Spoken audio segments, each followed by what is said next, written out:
سربراہان اور ان کے نمائندوں نے اجلاس میں شرکت کی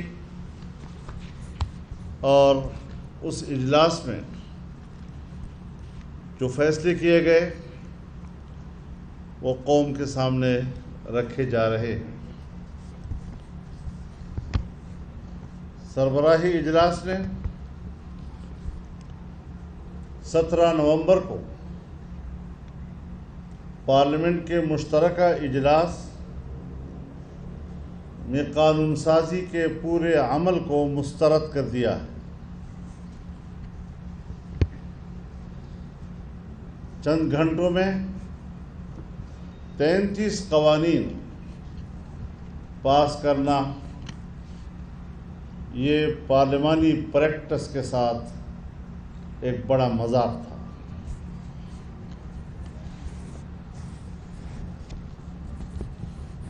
سب سے بڑا مذاق جو شاید اس کی مثال پارلیمان کی تاریخ میں نہیں ملتی، 2 ایوانی مقننہ میں ہمیشہ ایک قانون کسی ایک ایوان میں پیش کیا جاتا ہے، وہاں سے وہ یا قبول ہوتا ہے یا مسترد، پھر وہ دوسرے ایوان میں جاتا ہے۔ اگر دوسرے ایوان میں بھی وہ مسترد ہو جائے تب جا کر پھر ایک مشترکہ اجلاس بلایا جاتا ہے۔ یہاں مشترکہ اجلاس کے اندر ایسے قوانین پاس کیے گئے جو اس سے پہلے کسی ایک ایوان میں یہ آئین کے آرٹیکل 70 کی خلاف ورزی ہے اور یہ ایک جعلی قسم کی قانون سازی ہے۔ شاید پارلیمان کی تاریخ میں اس طرح کی قانون سازی کے ساتھ مذاق پہلے کبھی نظر نہیں آ رہا۔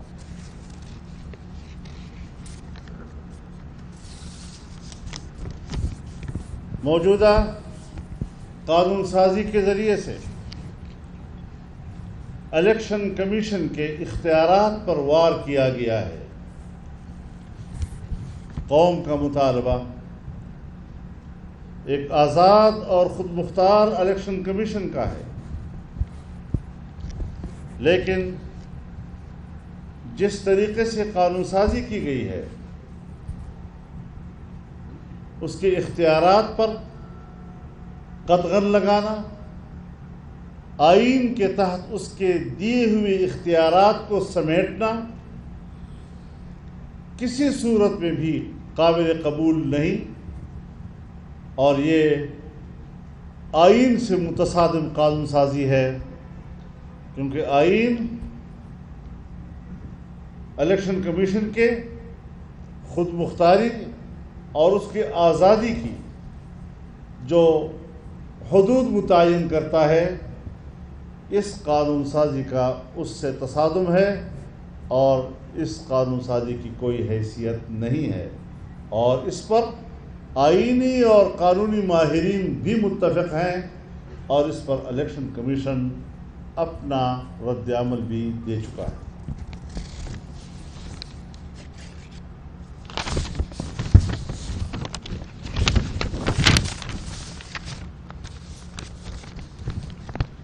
اجلاس میں ایک اہم مسئلے کی طرف توجہ مبذول کرائی گئی ہے۔ اس جعلی حکومت نے جس طرح نوجوانوں سے 1 کروڑ نوکریوں کے وعدے کر کے تاریخ کا سب سے بڑا فراڈ کیا، 1 کروڑ نوکریاں کیا دیں گے کہ 50 لاکھ کے قریب نوکریاں لوگوں کو بے روزگار کر دیا گیا، 50 لاکھ گھروں کے نعرے کے ساتھ قوم کو دھوکہ دیا گیا۔ 50 لاکھ گھر کیا دیں گے؟ تجاوزات کے نام پر تقریباً 50 لاکھ گھر گرا دیے گئے۔ اسی طریقے سے اوورسیز پاکستانیوں کو ووٹ کے حق کی بات جس بھونڈے انداز کے ساتھ انہوں نے کی ہے، ہم اپنے اوورسیز پاکستانی بھائیوں کو پیغام دینا چاہتے ہیں انتہائی خلوص اور نیکنیتی کے ساتھ کہ اس جعلی حکومت اور دھاندلی کی پیداوار حکومت کے اس دھوکے میں مت آئیں۔ ہم اوورسیز پاکستانیوں کو پاکستان کا اثاثہ سمجھتے ہیں، اور اس حوالے سے پی ڈی ایم نے فیصلہ کیا ہے کہ ان کو پارلیمنٹ میں نمائندگی دینے کے لیے ہم خود اس کے اوپر آئین و قانون کی روشنی میں کام کریں گے اور اس کا خود طریقہ کار ہم متعین کریں گے۔ حکومت کا متعین کردہ طریقہ کار کی ایک نئی راہ ہموار کرنی ہے۔ اس قانون کو جو پاس کیا گیا، ای وی ایم، یہ خدا جانے دنیا اس کو مسترد کر رہی ہے اور ہم اس کے ذریعے ووٹ کی بات کر رہے ہیں۔ ہم اس پری پول دھاندلی کو مسترد کرتے ہیں۔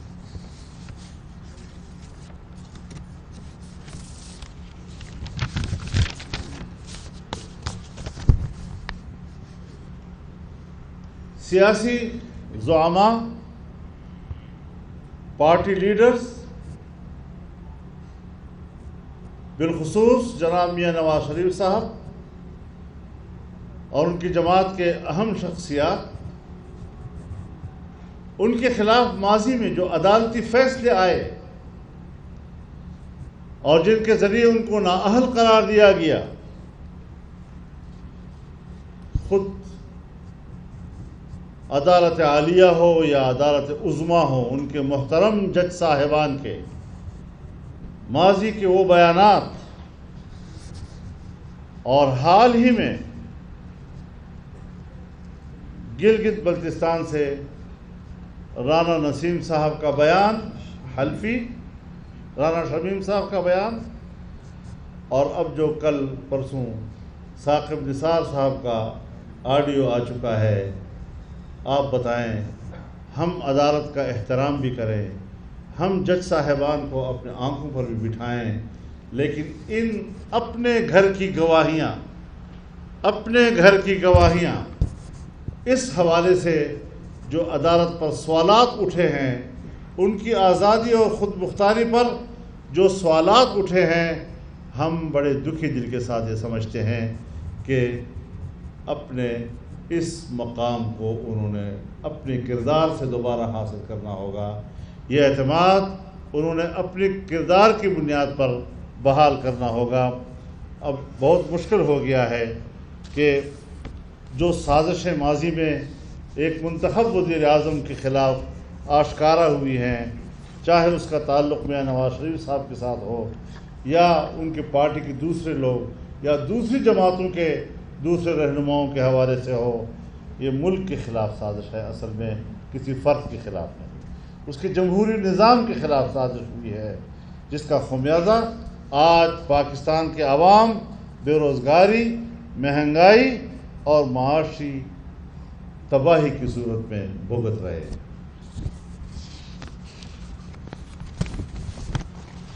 ملک کی معیشت کو کہاں پہنچا دیا گیا ہے کہ آج اسٹیٹ بینک آف پاکستان کو آئی ایم ایف سے وابستہ کیا جا رہا ہے، جیسے اس کو آئی ایم ایف کا ایک برانچ بنایا جا رہا ہے، اور اسٹیٹ بینک کے کسی فیصلے کو پاکستان کا کوئی شہری اس کو چیلنج نہیں کر سکے گا، اس پر تنقید نہیں کر سکے گا، اس کے اختیارات سلب کر دیے جائیں گے، اور اسٹیٹ بینک کے اختیارات بھی وہ ایک عالمی ادارے کے حوالے کر دیے جائیں گے۔ اس طرح پاکستان کی معیشت کو گروی رکھا جا رہا ہے۔ ہم ان حالات کو بڑی سنجیدگی سے دیکھ رہے ہیں، اور آج بڑی تفصیلی طور پر اس ساری صورتحال پر ڈیبیٹ ہوئی، لہذا اب پی ڈی ایم کا سربراہی اجلاس 6 دسمبر کو دوبارہ ہوگا، اسلام آباد میں ہوگا انشاءاللہ العزیز۔ اس سے قبل پی ڈی ایم میں شامل تمام جماعتیں وہ اپنے اپنی پارٹی کے بااختیار مجالس سے مشاورت کے بعد کچھ تجاویز مرتب کریں گی۔ وہ تجاویز 6 دسمبر کے اجلاس میں پارٹی سربراہان کے سامنے پیش کی جائیں گی، اور پھر انشاءاللہ حتمی پالیسی اور انتہائی اہم اعلانات کیے جائیں گے۔ کوئی زیادہ دور کی بات نہیں ہے، اور انشاءاللہ العزیز بڑی اہمیت کے ساتھ ہم آگے بڑھیں گے، اور پاکستان کے عوام کو اس جبر سے نجات دلانے کے لیے حتمی اور آخری فیصلے کی طرف بڑھیں گے۔ صاحب یہ فرمائیں، یہ کمیٹی یا تو کر رہے ہوتے ہیں یا اجلاس کر رہے ہوتے ہیں، اس سے کوئی فرق پڑتا نہیں ہے حکومت پہ، عوام کی مہنگائی پہ کنٹرول تو ہو نہیں پا رہا، تو کوئی عملاً کوئی قدم کیوں نہیں لے رہا؟ میرے خیال میں عوام کی مہنگائی کی صورتحال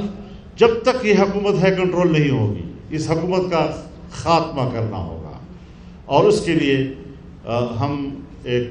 بہت خوبصورت تدبیر اور حکمت عملی کی طرف آگے بڑھ رہے ہیں۔ یہ بتائیے گا سر، یہ بتائیے گا کہ آپ نے پارلیمنٹ کے مشترکہ اجلاس کے حوالے سے بات کی اور بڑی خوبصورتی سے روشنی ڈالی، تو کیا ایسے کالے قوانین کو عدالت میں چیلنج کرنے کا فیصلہ نہیں ہوا؟ میں نے آپ سے عدالت کے بارے میں اپنی رائے ظاہر کر دی ہے۔ میرے خیال میں اس اعتماد کے بعد ہم ضرور جائیں گے، کیوں نہیں جائیں گے، لیکن کیا ایسے حالات میں جبکہ اس قسم کے شواہد، وہ جو قرآن کریم ایک لفظ استعمال کرتا ہے شہد شاہد من اہلی، کہ اس کے اپنے گھر سے اس کے اوپر گواہی کی گئی ہے، تو اپنے خاندان اور گھر سے جو شہادتیں ہیں وہ ذرا ڈیمیج کر رہی ہیں ان کی پوزیشن کو، اور ہم اس کو بھی دیکھ رہے ہیں۔ ہم ملک کی اصلاح کرنا چاہتے ہیں، ان کی اداروں کی اصلاح، اس کو تقویت دینے کی باتیں کر رہے ہیں، اور اس طرح ہم اپنی رائے دینا چاہتے ہیں۔ دیگر جماعتیں کس حد تک آپ کے ساتھ لانگ مارچ اور استعفوں والا معاملہ بھی دوبارہ اٹھ رہا ہے کہ لانگ مارچ کے ساتھ استعفے بھی آپ لیں گے؟ اس کو ذرا تھوڑا سا 6 دسمبر تک آپ تھوڑا انتظار کر لیں ایسے سوالات کے جوابات کے لیے۔ جناب والا،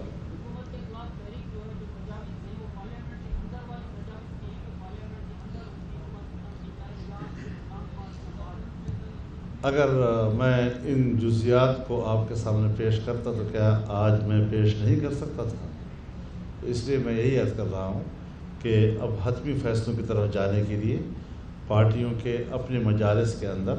حتمی تجاویز کے تحت ہم کچھ حتمی پالیسی کا فیصلہ کریں گے، اور ہم اعلانات کی طرف جائیں گے انشاءاللہ۔ مولانا صاحب یہ بتائیے گا کہ آج آپ جیسے کہ ایجنڈے میں بھی تھا کہ لانگ مارچ کے حوالے سے فیصلے کیے جائیں گے، استعفوں پر آ کے آپ کا ڈیڈ لاک کیوں ہے؟ کیا کوئی بیان نہیں؟ ہم ایک مؤثر قسم کے اقدامات کی طرف جائیں گے، صرف آپ کے سامنے جوابات دینے کی حد تک نہیں، بلکہ کیا اس کے عملی آثار ہو سکتے ہیں، اس کے اثرات ملک پہ کیا مرتب ہو سکتے ہیں،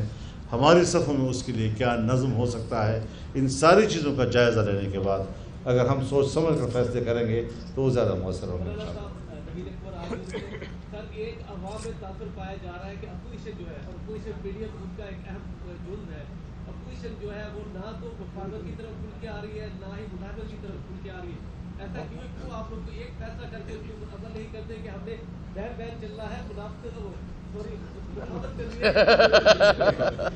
بات آپ نے کہہ دی ہے۔ آپ کے اسی سوال کا جواب جو ہے انشاءاللہ 6 ستمبر تک ہم دیں گے انشاءاللہ۔ 6 دسمبر 6 دسمبر 6 سپٹمبر نہیں